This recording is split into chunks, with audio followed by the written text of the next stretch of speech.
Alright, hope everybody is doing well. Just want to get through a few things today. It's 101 or 102 degrees today. I don't know. It's pretty warm out there. I went to the local swap meet here, which is, 45 minutes away or half an hour, depending on how quick the traffic is. Let's get rid of this here. Hope everybody had a good 4th of July. And there was nothing to buy. You paid your $5 to get in early, and what did that do? It got me early access to stuff that probably would have been there all the whole weekend. It's going on again tomorrow. Only $1 to get in if you get in past 9 o'clock or so. We'll have to see. I may have to go back, because somebody had these records for $5. Virtually none of them were worth $5. None of them. But it looks like one of the records that there's no choice for me to get it because most of the copies are in the UK. And even though it had electrical tape or something on the top of it, I might be able to clean that off and fix it. I don't really know. But I have to double check and make sure that the 2 LP or the 12 inches or whatever is in there. And that might be worth the $5 just barely. And there was another one that was a question mark. Maybe if I can get them for $7. So I say, would you do 2 for 7, or 2 for 7? 99% of the records, I would have just thrown them away. Most of the records are just garbage because I can get those 3 for $1 any day of the week, $1 a piece any day of the week, because there's a thrift store and a record store and another thrift store, and they're not Goodwills, and I can get records for anywhere between 3 for $1 to $1, and hundreds of them. So why should I buy records that are worth not even $1 for $5 a piece? I'm gonna turn this fan on here. So I ended up spending, I think, $12. I think maybe it was $12 or $13, and then $5 to get in, so something like that. So maybe it's $14 and then $5, so it was $19 was spent. It's just, the gas and the time to get there. And we shall see. Whether I want to get there early and pay another $5, I don't think it's worth it. But it might be worth it if the heat is so ridiculous because it's an indoor-outdoor flea market. So let's show you what came in the mail today, and then I'll show you a couple of pickups here. And I bought stupid things because I just wanted stupid things. That's what. I got one of those LBJ flashing pins. I got that for $2, but I didn't really...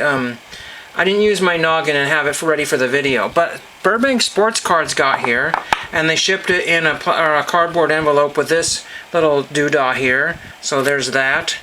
And some of these are for autograph purposes, and some of them are just not.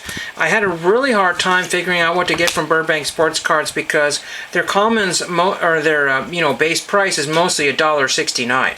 And I'm like, oh, I don't know. I mean, the swap meet one guy had hundreds and hundreds of cards, but like for a 1970 Topps common, he wanted $2, and so on and so forth. So I only bought 2 Pokemon cards just to be polite. So this one looks like it might have some, I don't know if it has moisture damage. It just looks like it's kind of weird. I thought it was better than, it looks like it's the moisture bug has hit it at some point, which is unfortunate. But it's autograph purposes. I needed a Gerald Govan, and I think, a Gerald Govan from a different set, but I wanted this crazy looking 1975 edition here. So you take what you get with Burbank Sports Cards, and there's nothing you can do about it. I needed the 9th favorite person, Big Bang Theory, Jim Parsons. Again, that was $1.69. It shouldn't be, but it was. So there's a very, very tiny order. Roller Arena. So I needed, Adler. It looks like Roller, but Adler.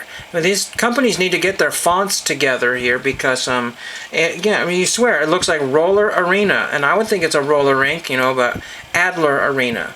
And then the one I wanted is coming down here. We have Ice Cube Curling Center. So there's that one there. I'm not sure who I would send that off to. And then I've got the ice skating the Iceberg Skating Palace, and I needed that one there because I believe that's where J.R. Selsky did his stuff here, and there is the gold version of J.R. Selsky. I'm not going to be buying 4 of his cards here. I already had 1, but I need the bronze, the silver, and the gold, and they didn't have the gold rainbow, which would probably have been $5 to $10 for that card. But $1.69 times 3, I did get 1 free card there, so I think I saved $1.30 because that was the cheapest card that I got. Maybe it was a Gerald Govan was like $1.30. I don't really remember. But so that's that. There's nothing special about those cards there at all. Again, when you have to buy base and kind of like an insert base for $1.70 essentially, it gets really expensive very, very fast. And like I said, shopping at the swap meet for cards, there was another guy that had a box of cards. He wanted like $22 or $25, and all it was junk wax era football cards that were all beat up. And I'm like, no. You know, I would have had to probably throw away and burn half of those when I was done with it. So do I want to buy those? No. But he's the one that had the coolest deals on everything else.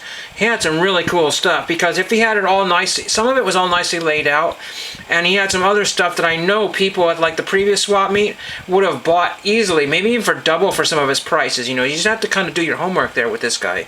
So I bought this truck here. Could you be like, why did you buy this when you look at the condition of this? So I got an old plastic truck here. It's got its two back tires there, these dualies or whatever you want to call it, and it's missing these. This one looks like it's all pretty mangled up there. I don't really know exactly. Probably like some model kit wheels would be perfect for this sort of thing. But it's missing its front grille. You know, that's probably a very difficult thing here. So I'll just probably get some sort of metal. I'll probably get like one of those like a erector set kind of bar pieces there and then screw it on there or something. We shall see what I want to do with that. But the other half of it is what I saw first, and that's what's kind of cool. This might be ridiculously rare and valuable, so I was happy to pay $5 for this. I can't believe it actually survived, because the hinge point is right at this stair step here. The only thing that's holding this cab together is this bend right here. That corner bracket, that's the only thing that's holding it. Absolutely insane.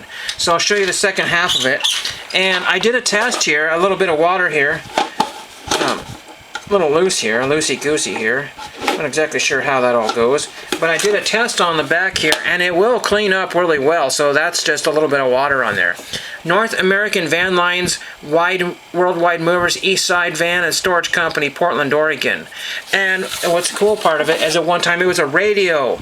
How amazing is that? It's some sort of van radio thing here. Really cool. And there's the terminal there for that. Whether the radio works or not. I figured $5 was definitely worth that. And there's a speaker where the speaker or sound came out of there. I think the speaker is mounted on the side wall here. And then there's the other side here. East Side Van and Storage Company, Portland, Oregon. How cool is that? I don't know when this would have come out. Probably the late 60s, early 70s. Really, really neat little radio there. So it needs a little bit of repair. And I know it's worth more than $5 in this particular condition. There was like a little cab truck like this, you know. And it was made by Marks, I think. And it was only $5. It was really cool. I should have probably grabbed that one. There was some really neat stuff there. And, you know, again, thinking about it, I know it's a trip, but, you know, it would be worth it for me to go back. Because there's a vendor that wasn't there today, and he might be there tomorrow. The funny thing is some vendors are not there for both days, because second day is setup day. Some people don't have a lot to do, and maybe a lot of people are cutting out because of the heat. But the prices were not good at all. Now, I've always wanted one of these. Now, don't ask me why I wanted this, but I wanted something. Let's move this out of the way here. We always wanted something this super tacky here. You know, sometimes I like tacky artwork. Okay, when I was at the Great Oregon Steam Up a year or two ago, I really wanted to get this stupid mirror, and I was like, oh, you know what, And it was $7, $6 or $7, and I forgot to get it. I said, you know what, that'll probably have cleaned up just fine. I should have gotten it. This guy had all kinds of like bar stuff, you know, like tap handles and mirrors and little small sign things and stuff like that, and they were all in the $5 prices. Oh, that's really where it needs to be, you know. And nobody, I repeat, nobody was looking at that stuff. And maybe bars are passe, but this is Matilda Bay wine cooler. I'll try to get that here. Matilda Bay wine cooler. You can see my keyboard and my glue stick here. Matilda Bay wine cooler, and it's got this purple frame and really tacky. Probably 90s, 80s, 90s. I really don't know. Maybe 2000s, but I just thought it was ridiculously tacky, and I had to take that. You can see maybe my camera in the background or something. What is this? I'm trying to see what that is. So there's a card, and oh, that's my headphones. My headphones stuck there. But I just thought it was really cool and tacky to grab that one. Again, that was $5. I'm getting a little beat up and scratched from being carted around place to place to place to place. I think he was very happy to take my $10 on those. And that's really all I spent on those two items. I got that frame, and then I got that pin for $2. Somebody else wanted $3 for theirs, but it was a smaller one. And I got the large LBJ one, which was worth a little bit more than $2. I had all kinds of pins. I could have just gone belly up, you know, just buying pins and trinkets and all their $2 stuff. And tomorrow they might even make deals. So that probably the best thing to do is go back and see if I can get anything else. And I hope that vendor will come back, because, you know, I was saying he has a part that I need for something. And, you know, I can't be held up by one person, but you know. So but I did have a good day otherwise, because I needed some curtain rods, and I think I got what I needed at the Goodwill bin store on the way back. It was barely even $4 for 2 curtain rods. One of them had the wrong end piece on it, but you know what, that doesn't matter because it's going to be a corner window, so I need to figure out how to get a corner window bracket. I think what I'm going to do is get like one of those, I'm going to get like a pipe fitting, make maybe like a brass pipe fitting. I'm really thinking I've got to paint these things black. I might want to paint the curtain rods black. We shall see if I want to do that. And then I need to get some sort of corner fitting there, and then just put like a hook there, and then hold that up with that one in there, and then put the 2 proper ones on the ends there. We shall see. And then I got to figure out the drape situation, because I just got random drapes of fabric and stuff like that that don't match. So we'll have to figure out how that goes. I might have some other fabric that's long enough, but we shall see. I'm not an interior decorator. I really, I come home with weird Matilda Bay, mirrors, strange things like that, and things I shouldn't, that's why I don't like go to these swap meets very often, because I come back with a bunch of. So let's just look up Matilda Bay here. I was looking up 2012 tops for some reason here. Oh yeah, I wanted to show you this here. 2012 Olympic soccer card lot 2 with Alex Morgan. Get out of this. 2 cello packs. With Alex Morgan showing on both. So they're just 2 cellophane packs here with I think 5 cards in each, and Alex Morgan is on both of them. Now, is Alex Morgan worth $37.50? I don't know. But because they're in cellophane, but again, they're just common base cards inside those packages, and he didn't know how they were distributed through some sort of promotional deal. But I'm not spending $40 plus $5.50 for shipping, on 10 base cards. Again, Alex Morgan. 2012. I want to look up 2-on-2 Topps Olympic Alex Morgan and see what those are selling for. Again, I don't know. I could be wrong. I could be completely wrong. I'll see if we can find that particular card here. Okay. Yeah, so one's 99 cents high bid for a SGC 10 so far, $8, no bids, here's another 99-cent bid one for 10, or 99 cents 5 shipping, yeah, so, yeah, and you can get 2012 Olympic, yeah, so it's not a good deal. It just got nondescript cellophane on it, so if it would be just I rewrapped it and put cards in there, and that would be the exact same. Now we want to look up Matilda Bay.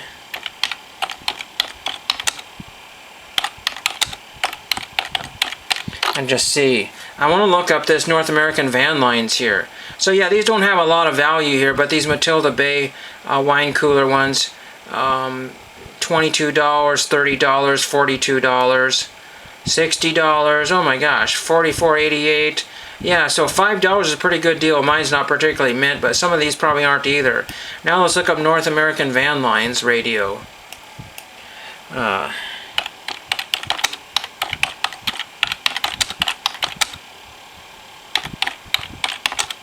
Some of these novelty radios are worth a lot of money, and I guess somebody might want that for parts.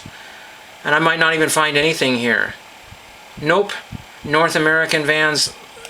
Nope. So what we're going to do here is we're going to go to copy. We'll go to Google here and see if we can find an image of this here. Paste. I'm making this a long video because I haven't done one in quite a while here. See if I can find it here. There's an older North American Van Lines, but okay, why don't we just do this plastic truck here? And because it's out of Portland, Oregon, I think it's cooler. That would work really well. There's a museum here that would probably love that. That's a Smith Miller one there. There's a Marks one for $225. I'm not finding anything like this here. Nothing. All these North American Van Lines. I always wanted one like this. I always wanted one like this one here. I just thought that was so. This one right here. I think that's a model kit there, but I always wanted one like that for my collection there. I don't want to spend any money on something like that. I don't have room for that. I don't have room for this one either, but I'll just show you, like I said, it's cleaning up really well. You know, it has been stored very poorly for an awfully long time. Eastside Van and Storage Company, Portland, Oregon. And again, I don't know who made this. You know, if I could figure out which radio company, and there's nothing on the bottom here. There might have been something at one point here, but there's like no markings whatsoever on this here.